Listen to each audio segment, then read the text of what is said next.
que nos siguen a través de nuestras múltiples plataformas en RPP. Soy Patricia del Río y estamos en un programa muy especial, un programa que creo que va a ser de utilidad para todos, no solo para las mujeres. Los hombres también tienen que saber cuáles son los problemas de salud que aquejan a las mujeres y, por supuesto, acompañarlas y respaldarlas en todos sus chequeos y tratamientos. Hoy hablamos de la lucha contra el cáncer de mama como una forma de concientizar a las personas sobre la importancia de la detección temprana, de los chequeos regulares y, por supuesto, también para que nos cuenten, una vez que alguien tiene un diagnóstico positivo de cáncer, cuáles son los pasos a seguir.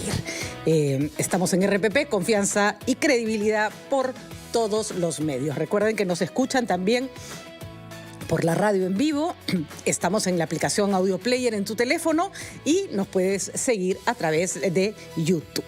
Y justamente para hablar de la detección temprana y todo lo que las mujeres tenemos que saber sobre nuestras mamas, vamos a hablar con la doctora Carol Mesa García. Ella es médico cirujano oncóloga, mastóloga del Instituto Nacional de Enfermedades Neoplásicas, INEN. ¿Cómo está, doctora Mesa? Gracias por estar con nosotros, Carol. ¿Qué tal? Buenos días a todas las personas que se encuentran conectadas a través de todas las plataformas. En nombre del Instituto Nacional de Enfermedades Neoplásicas, quiero agradecerles por la invitación y hablar un tema tan importante que debe ser recordado todos los días, pero en especial en este día, que es el Día Mundial de la Lucha contra el Cáncer de Mama. Pero totalmente de acuerdo, doctora, que tenemos que hablar del tema. Las cifras en el Perú no son alentadoras. En comparaciones con otros países, hay muchas mujeres que llegan con cáncer de mama a hacerse sus chequeos y muchas veces con cáncer de mama avanzado. Cuéntenos un poco primero cuál es la realidad de nuestro país. Sí, se arroja o se estima que aproximadamente 45.033 personas son diagnosticadas de cáncer en nuestro país en este año. De estos, el 50% se centra en lo que es la región Lima y de estos el 50% son mujeres, ¿no?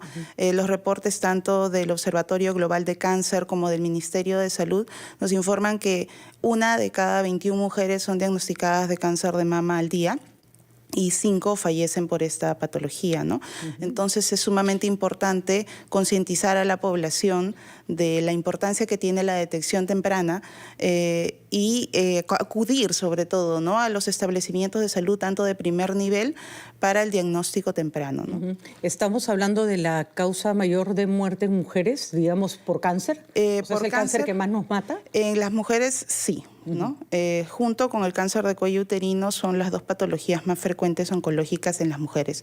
Quiero repetir que también los varones no están exentos de esta patología, ¿no? Por supuesto, aunque la proporción es mucho menor, ¿no es cierto? Y normalmente, tanto el cáncer de cuello uterino como el cáncer de mama son rastreables, por decirlo de alguna manera, identificables si una persona realiza su chequeo ginecológico anual. Ese es, digamos, el ABC, empezamos por ahí, ¿no es cierto? Así es, ¿no? Ambas patologías son tamizables, existe un screening para realizarlo con cierta periodicidad. En este caso, en el cáncer de mama, el screening se realiza, aparte del examen físico, con una mamografía cada 2 años, y en el cáncer de cuello uterino, pues se realiza con el Papá Nicolau y el examen físico, ¿no?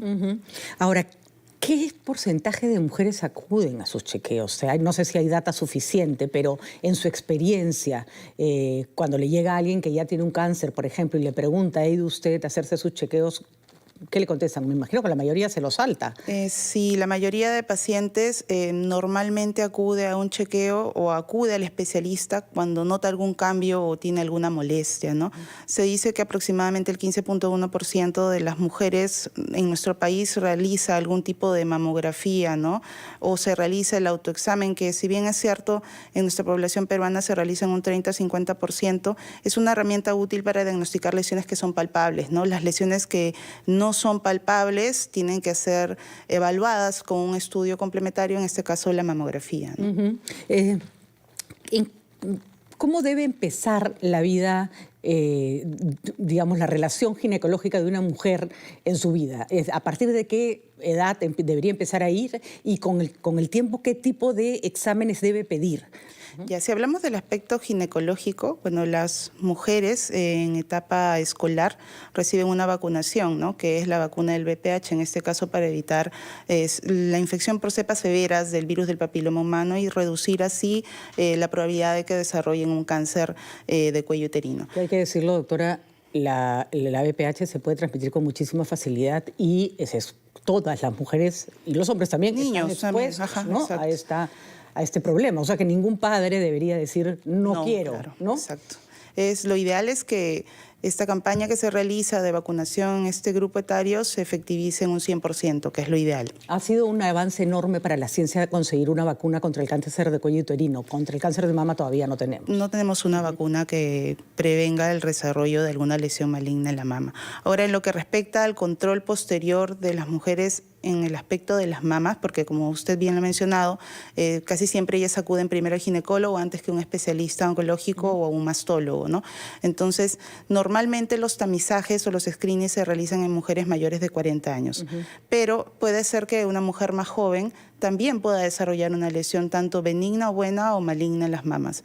Entonces, al acudir periódicamente para su chequeo de Papa Nicolau o para su chequeo ginecológico, también se hace la evaluación clínica de las mamas. Si la paciente presenta alguna molestia, dolor punzante, sensación de bulto, masa, pues se puede pedir una evaluación con un estudio complementario como es una ecografía.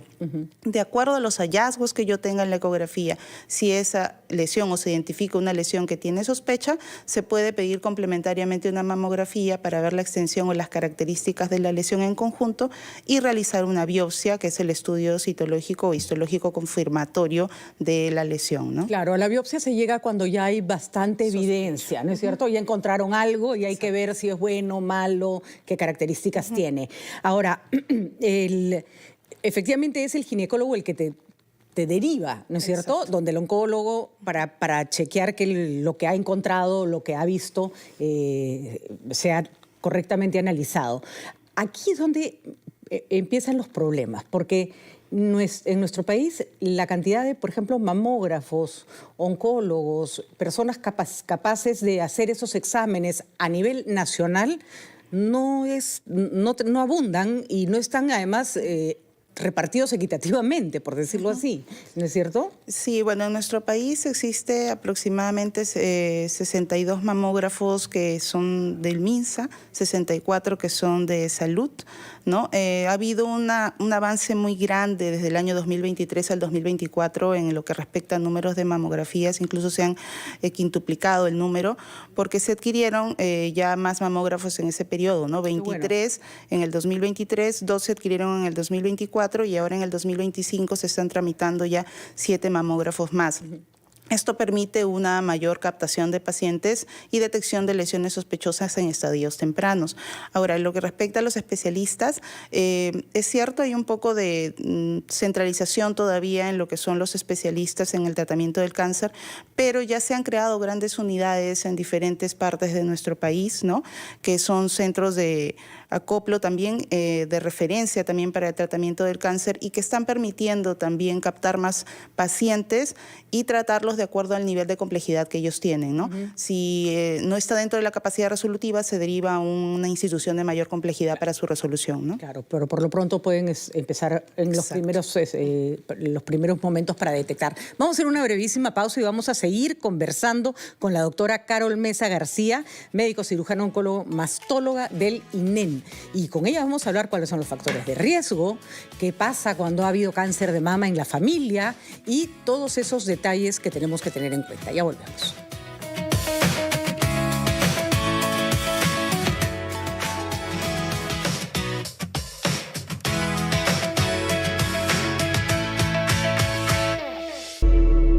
Que a mí y algunas personas a veces te hacen creer que tienes la culpa, ¿no? Que has hecho esto mal, que no comes bien, que no duermes bien. Y la verdad que sí, hay factores de riesgo, pero hay algunos mucho más claros que otros, pero es una enfermedad. Es una enfermedad que a algunos les da y a otros no. Algunas personas tienen mayor posibilidad de tener cáncer de mama y le vamos a preguntar a la doctora Carol Mesa cuáles son esas mujeres que están en mayor riesgo, ¿no? Sí, bueno, primero quiero aclarar que un factor de riesgo no es un factor que nos va a indicar que esa persona sí o sí va a desarrollar cáncer, porque a veces lo confunden, ¿no? Y tienen una mala interpretación de eso, ¿no? Existen un montón de factores de riesgo, ¿no? Partimos desde la menarquia, que es la primera menstruación, cuando aparece en una etapa muy temprana o cuando llega la menopausia en una etapa muy tardía, esa exposición sobrehormonal por más años genera también un cierto riesgo a desarrollar cáncer de mama. Eso me pasó a mí. Yo tuve diagnóstico positivo de cáncer y yo tuve mi primera regla muy chiquita y no se me iba nunca. Esos son factores de riesgo. Luego tenemos la obesidad, que no solo está relacionado al cáncer de mama, está relacionado hasta 14 tipos de cáncer, ¿no? Los antecedentes familiares, mutaciones genéticas, en bajo grado también lo que es el alcoholismo, el tabaquismo, que tienen mayor impacto en otros tipos de cáncer, pero sí tiene cierto grado de riesgo en el cáncer de mama. Fumar siempre es pésimo. Sí, siempre te va a tener un factor de riesgo para determinadas patologías y para muchas de tipo oncológico, ¿no? Bueno, como mencionaba, las mutaciones genéticas que también son muy frecuentes en gente joven, ¿no?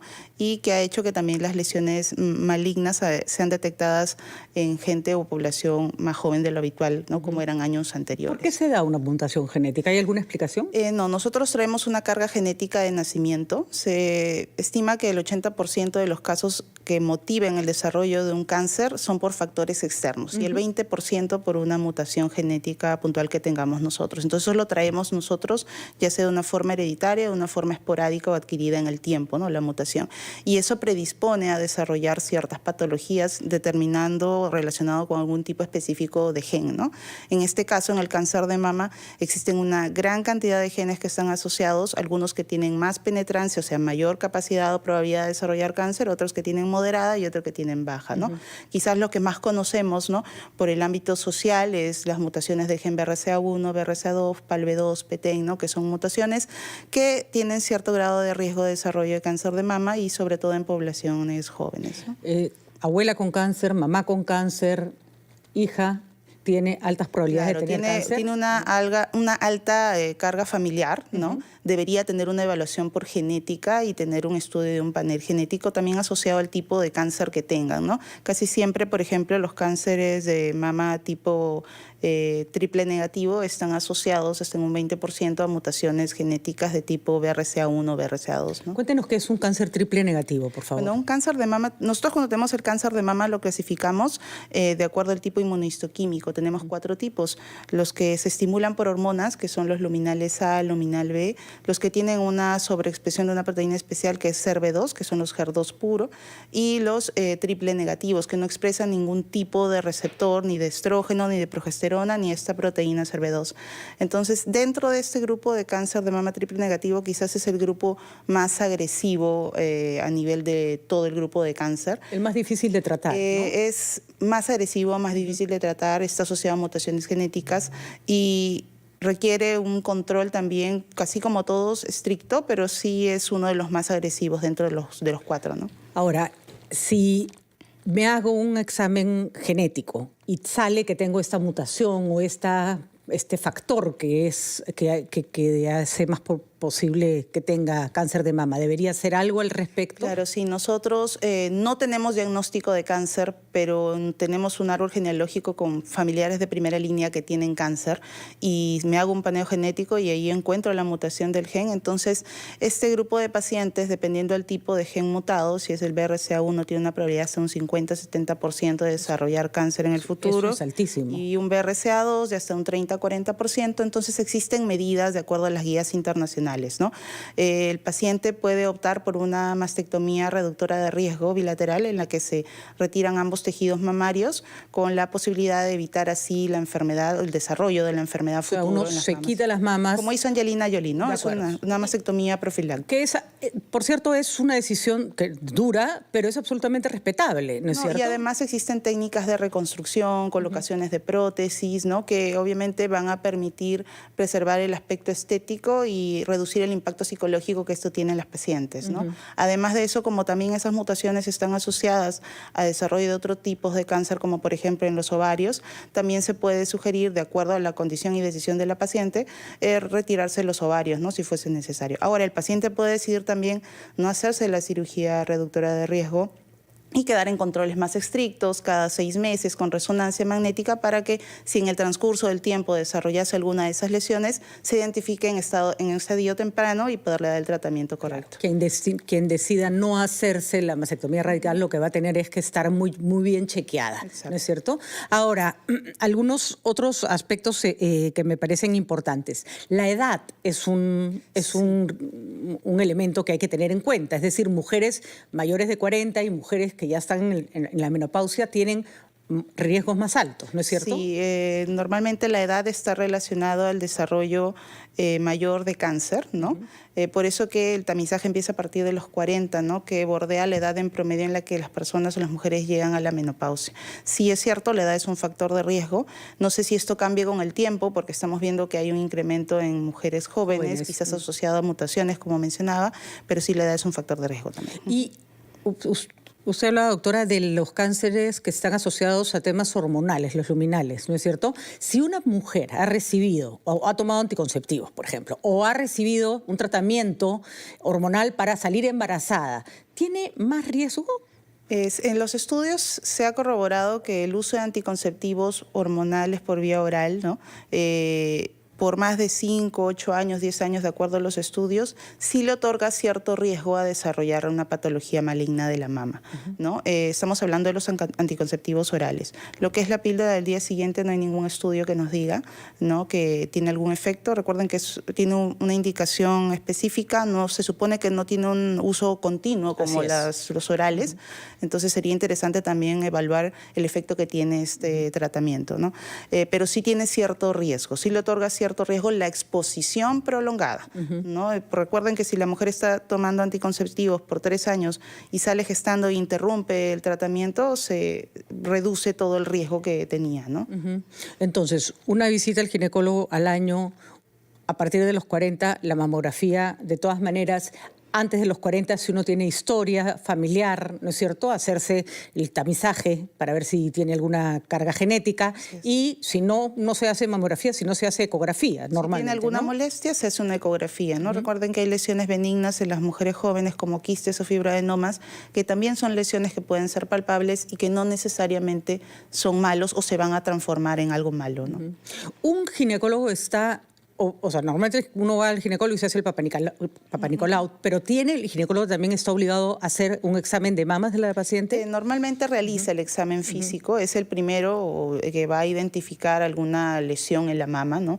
Y de acuerdo a lo que solicite en ese momento el estudio de imagen, dependiendo del grupo etario, todo, lo que él evidencia en los estudios, recuerdo con la correlación clínica, derivará al paciente a las áreas correspondientes, ¿no? Si él piensa que es una lesión benigna que puede seguir en controles, pues queda ahí.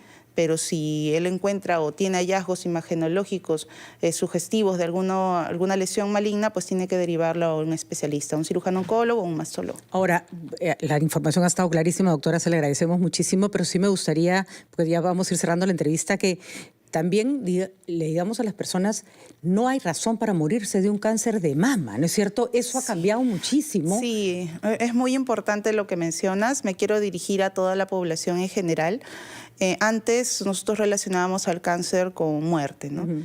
Pero ha cambiado tanto el tratamiento a lo largo del tiempo que ahora tratarlo y controlarlo es muy efectivo, muy al alcance de la mano de todos. Es importante que diagnostiquemos de forma temprana las lesiones, acudir a un médico especialista, no tener miedo, porque recordemos que mientras más pequeña y localizada esté la lesión, mejor es el pronóstico y la sobrevida del paciente. Entonces, quiero invitar en esta fecha tan importante, que no quiero que sea la única fecha, sino que sea permanente, a toda la población, especialmente la población que es más susceptible, en este caso las mujeres, a realizarse sus chequeos periódicos. Estamos para atenderlos, ayudarlos y diagnosticarlos y tratarlos juntos, ¿no? Y las personas en cuyas posibilidades está contratar un seguro oncológico, siempre tener esa precaución, porque sabemos que el sistema de salud público está desbordado, normalmente puede ser muy difícil,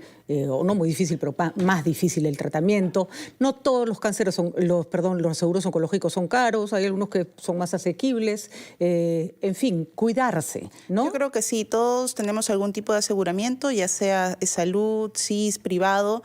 Está en nosotros acudir apenas tengamos la sospecha de alguna lesión sospechosa o maligna ya diagnosticada por algún médico y realizar el tratamiento. Por favor, los invito a todos a realizarlo. Muy bien, muchísimas gracias, doctora, porque además me imagino que tiene usted la vida de muchas mujeres en sus manos y que estoy segura que la saca adelante y pues les da muchísimos años más de vida. Muchísimas gracias por estar con nosotros. Muchas gracias a ustedes. Gracias. Nosotros nos vamos a una pausa y seguimos conversando en este día tan especial en el que nos ocupamos de visibilizar el cáncer de mama y recordar que es un cáncer que se puede prevenir y se puede curar. Ya volvemos.